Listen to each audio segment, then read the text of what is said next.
जैन धर्म संपूर्ण 3 लोकों में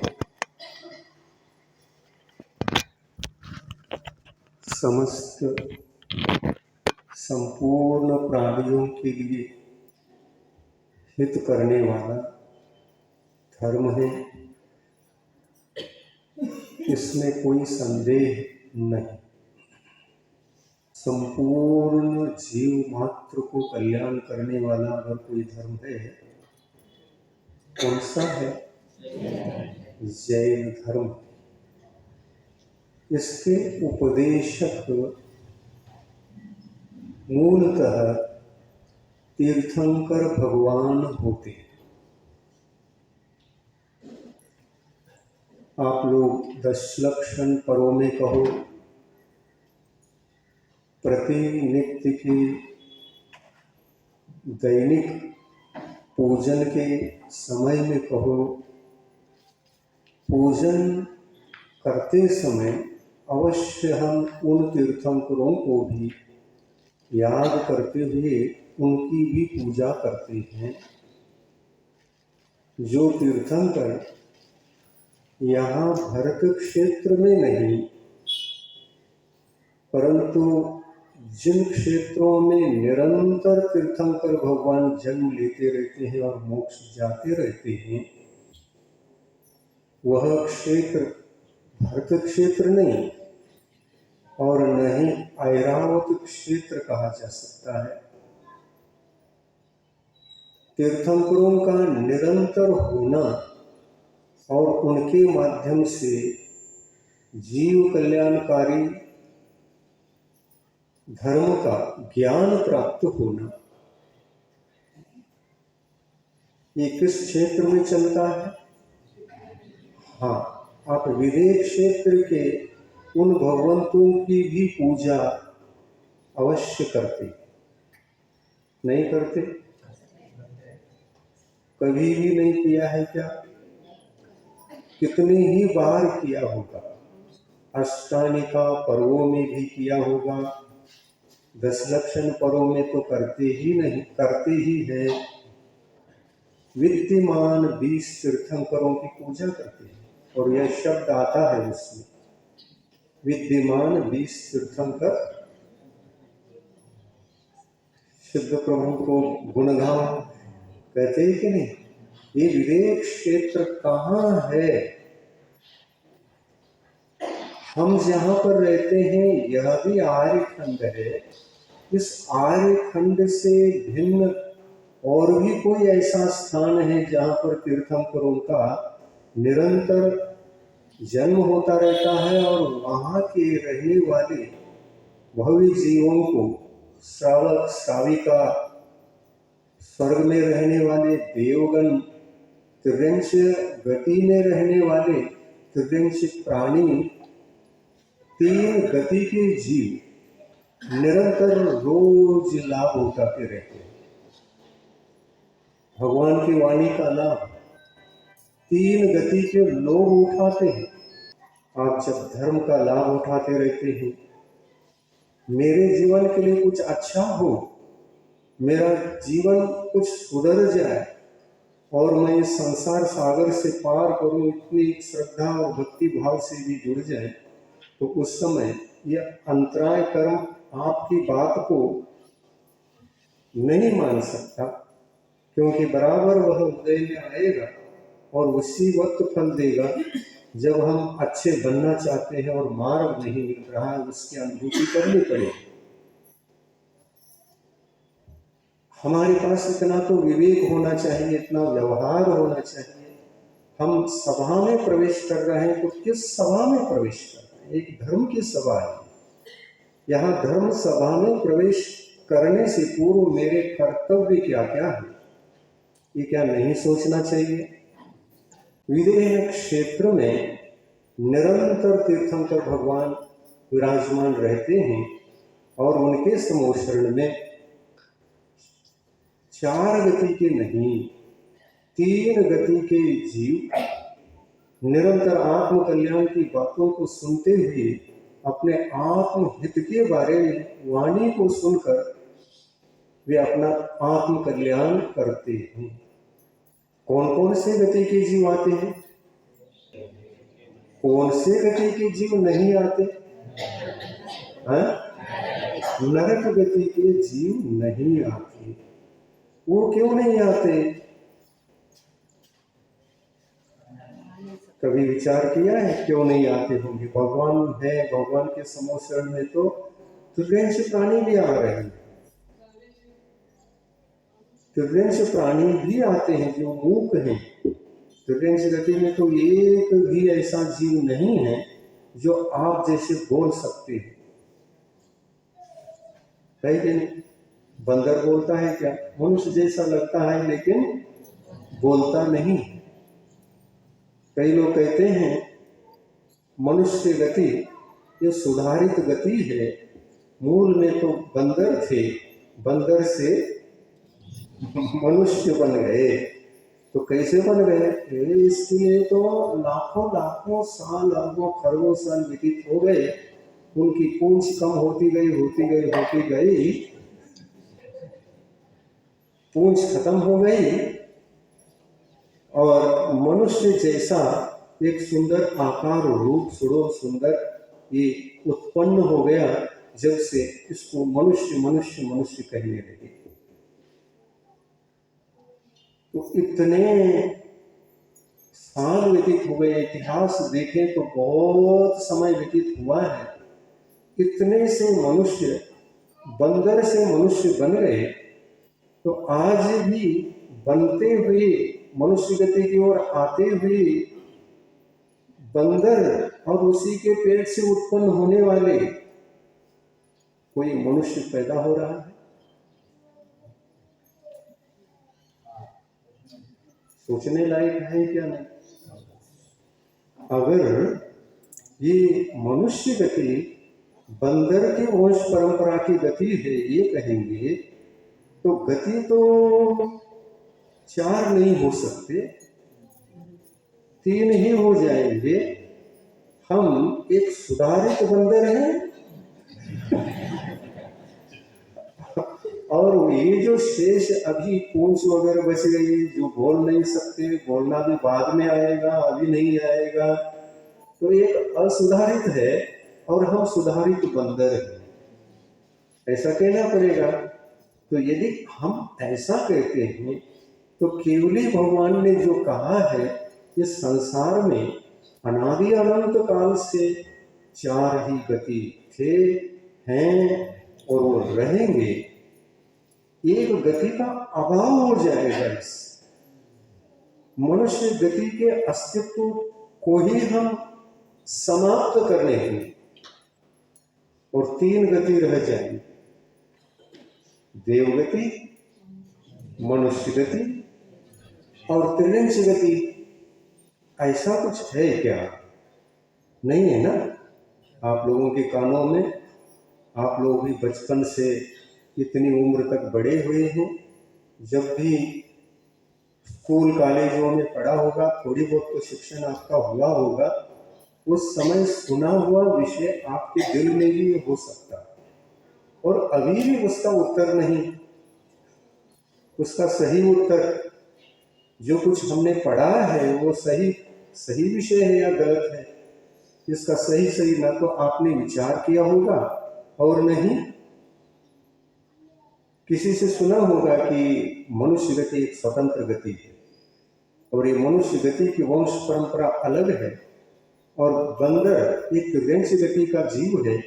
मनुष्य जैसे अवश्य लगता है लेकिन बंदर से सुधारित होकर के कभी मनुष्य नहीं बना है।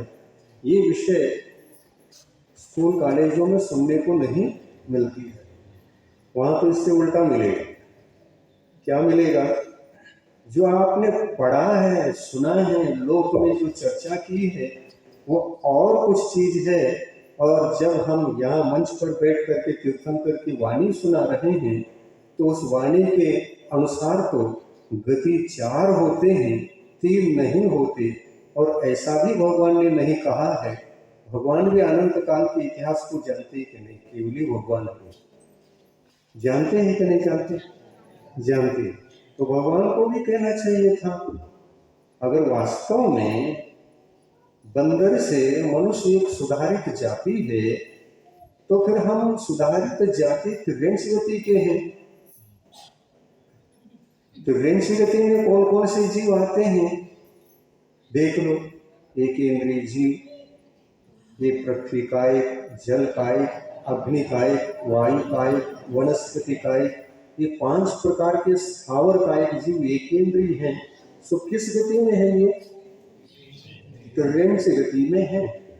और कुछ कीटाणु हैं जो चलते फिरते हैं और कुछ उड़ते भी हैं। चलने फिरने वाले 2 इंद्रिय होते हैं, और उसमें चलना फिरना भी तो है, पैर भी है, जिसके पैर भी है, चलते फिरते हैं, लेकिन उड़ने के लिए पंख भी होते हैं। जैसे आप रात को देखते हैं अपने घरों में मच्छर हो गए, अपने घरों में लाइट जला लिया तो इधर उधर मच्छर के अलावा और भी उड़ने वाले जीव आ जाते हैं। छोटे भी रहते हैं, बड़े भी रहते हैं। ये चलने फिरने वाले भी हैं, लेकिन उड़ने वाले भी हैं। ये चतुरेंद्रिय कहलाते हैं। 2 इंद्रिय जीव चल सकते, 2 इंद्रिय जीव चल सकते हैं, उनको पैर भी नहीं रहते और उड़ने के लिए पंख भी नहीं रहते, वो खिसकते खिसकते चले जाते हैं। जैसे आप लोगों को पता है, पता है कौन सी जीव? अड़ी। अड़ी तो पता है, क्योंकि आपके ज्वारी में, गेहूं में उत्पन्न होते हैं। और एक जीव उसी में उत्पन्न होता है, उसको हिंदी में त्रिवला कहते हैं, मराठी में क्या कहते हैं मालूम नहीं? कन्नड़ में नुसी बोलते हैं, और मराठी में क्या बोलते हैं?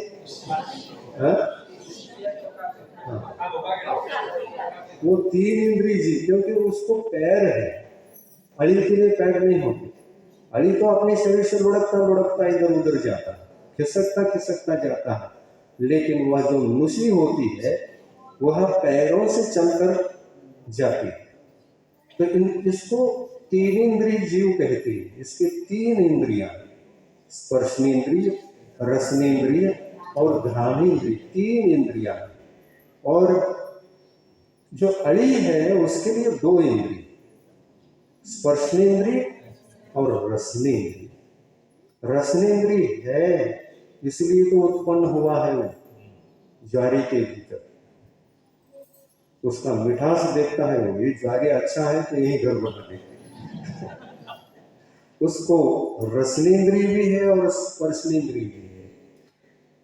और ये सब मिल करके, ये जो छोटे छोटे कीटाणु हैं, ये गर्भ से जन्म नहीं लेते, इनका गर्भ जन्म नहीं होता, इनका जन्म समूर्छन जन्म कहलाता है।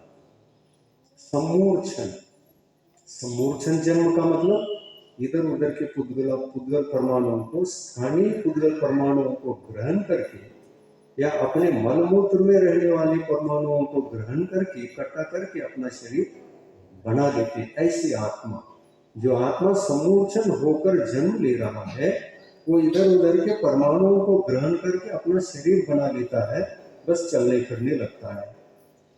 तरस जीव हो तो गतिमान रहता है, किंतु स्थावर जीव हो वो चल फिर नहीं सकता।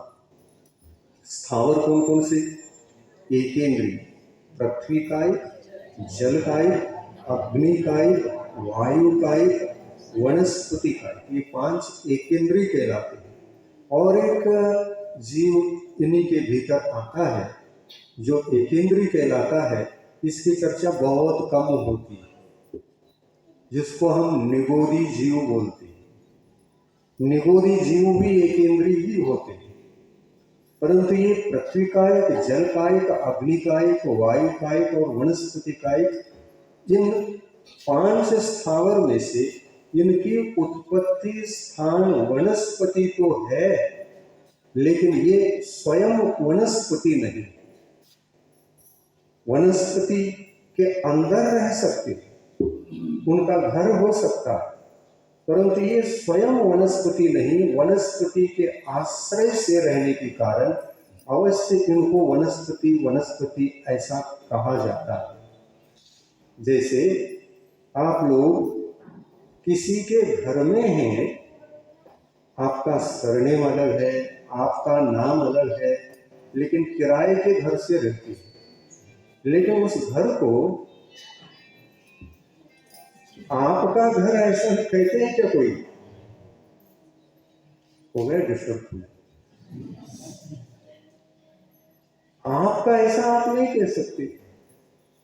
किसके घर में जाना? वो वहां पर मानस्तंभ मंदिर और बहिर सेठ के घर में, सचिन बहिर सेठ के घर में जाना। अब वो वहां नहीं रहते नहीं, किराए से देकर के और अन्यत्र भी चले गए हों, तो प्रसिद्धि कौन सी रहती है? जो पहले के जो मूल मकान जिसका है उसी से परिचित रहते हैं और उसको उन्हीं का घर है ऐसा कहते हैं। लेकिन किराएदारी किराए से रहने के लिए जो आ गए उनका नाम तक पता नहीं रहता।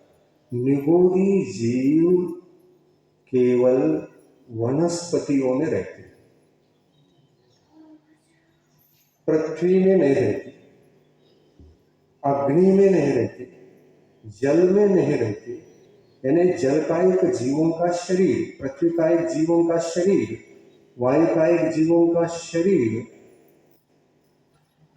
इन शरीरों में निगोदी जीव नहीं रहते, ऐसा केवली भगवान बता रहे हैं।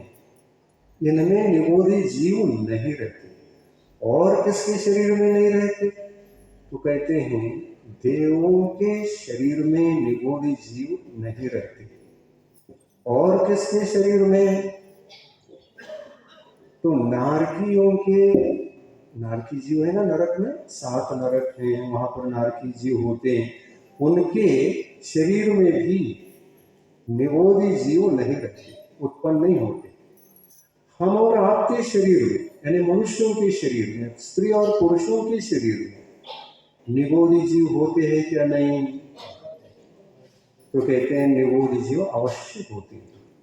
क्या हमारे शरीर में रहने मात्र से उनको निगोदी कहना चाहिए या मनुष्य कहना चाहिए? हमारे शरीर के आश्रय से वो रहते हैं, तो ये तो मनुष्य शरीर है। मनुष्य शरीर के भीतर निगोदी जीव रहने मात्र से क्या वो मनुष्य गति के कहलाएंगे? मनुष्य कहलाएंगे क्या? नहीं। उसी प्रकार इनका आवास तो हर जगह हो सकता है, जहां रहते हैं वे रहने का स्थान होता है। सुन रहे ध्यान से? मोबाइल नहीं बज रहे हैं।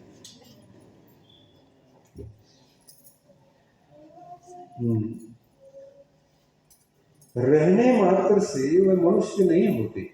वनस्पति में रहने मात्र से वो वनस्पति नहीं कहलाते, वो साधारण शरीरी जीव कहलाते हैं। मतलब साधारण शरीर उन शरीरों का नाम है जो निगोदी शरीर कहलाते हैं। साधारण शरीर उनके शरीर का नाम है। वनस्पति पेड़ पौधे फल पुष्प अंकुर ये सब वनस्पति जिनको हम आंखों से देख सकते हैं, देख रहे हैं। वनस्पति का बहुत बड़ा विस्तार है। एक एक पत्ता भी अपना अलग अस्तित्व रखने वाला वनस्पति, स्वतंत्र शरीर रखने वाला वनस्पति का एक जीव है। एक पेड़ में संख्यात असंख्यात वनस्पति, प्रत्येक वनस्पति का एक कहते हैं उनको, इनको प्रत्येक शरीर रहता है, यानी स्वतंत्र शरीर रहता है, अलग अलग शरीर रहता है, इसलिए प्रत्येक शरीर कहा। लेकिन वो प्रत्येक शरीर नहीं है, वो तो साधारण शरीर है। क्यों साधारण शरीर? तो एक निगोदी जीव के शरीर में एक ही जीव नहीं होता, उसके भीतर अनंत जीव विद्यमान होते हैं। शरीर एक और उसमें आत्मा, आत्मा का अस्तित्व कितने अनंत। शरीर एक ही और अनंत। कल्पना करो, आप मनुष्य हैं, मनुष्य गति के शरीर हैं। आपको जो शरीर मिला है ये आपके लिए स्वतंत्र है या और भी इसमें पार्टनर है? आप अकेले हो ना। हाँ, ये बात अलग है कि निगोदी जीव भी आपके शरीर के किसी अंग में उत्पन्न हो रहे हैं, जी रहे हैं और आयु समाप्ति पर वो मरण कर रहे हैं, वो बात अलग है। लेकिन शरीर एक हो और इसी जाति के मनुष्य जीव दो हो, एक मनुष्य शरीर में जीने वाला और एक मनुष्य होना, ये संभव है? एक शरीर में एक ही आत्मा होती, मनुष्य बन गया तो 1, 2, 10 संख्यात असंख्यात अनंत नहीं होते ना। ऐसा कहीं भी नहीं है। केवल एक निगोद पर्याय को छोड़कर कहीं भी नहीं है। सब जीव स्वतंत्र स्वतंत्र शरीर में स्वतंत्र ही रहते हैं। लेकिन निगोदी जीवों का शरीर ऐसा शरीर होता है, एक ही शरीर में अनंत जीव होते हैं और एक शरीर के ही मालिक वहां पर अनंत रहते हैं। शरीर अलग अलग नहीं, अनंत शरीर होते। सुन रहे, सुन रहे? केवली भगवान की वाणी है। ये विषय बड़े काम के हैं। हम कौन हैं, संसार क्या है, जन्म मरण क्या है, ये जब विषय सामने आता है ना, तो आपके मन की धारणाएं जो गलत गलत रहती है ना, वो ऑटोमेटिक दूर हो जाती है। आपको लौकिक शिक्षण पाते समय विज्ञानियों ने जो खोजबीन किया, उस खोजबीन के विषय को पाठ के रूप में रखा और आपको पढ़ाया गया। यह जो कीटाणु वगैरह हैं, इनके भी अंडे होते हैं और अंडे से जन्मते हैं। पढ़ा है कि नहीं पढ़ा? चींटी के अंडे होते हैं, मासी मधुमक्खी उसके भी अंडे होते हैं, मक्खी के अंडे होते हैं। ये अंडे से जन्मते हैं। पढ़ा है कि नहीं पढ़ा है? पढ़ा है। और आप वैसे ही अभी भी वही मान के बैठे हैं कि नहीं? मानते हैं कि नहीं? लेकिन उससे भिन्न सत्य जो ज्ञान होता है, उसको भी कभी कानों से सुनने के लिए मिला है क्या? मिला नहीं। अभी मिल रहा है? अभी मिल रहा है? क्या बता रहे हैं हम? इस सुनना इसलिए जरूरी है, ये बहुत उपयोगी है। हमारा जो गलत ज्ञान होता है, असत्य ज्ञान होता है, इसको सुनने से असत्य ज्ञान दूर हो जाता है और सच्चा ज्ञान हमको प्राप्त होता है।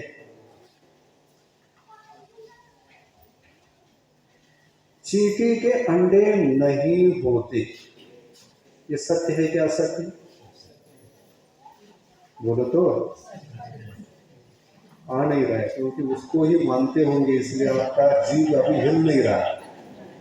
केवली भगवान के द्वारा बताया गया है और फिर भी आपका जीव नहीं हिल रहा है, मानने को मजबूर नहीं हो रहा है।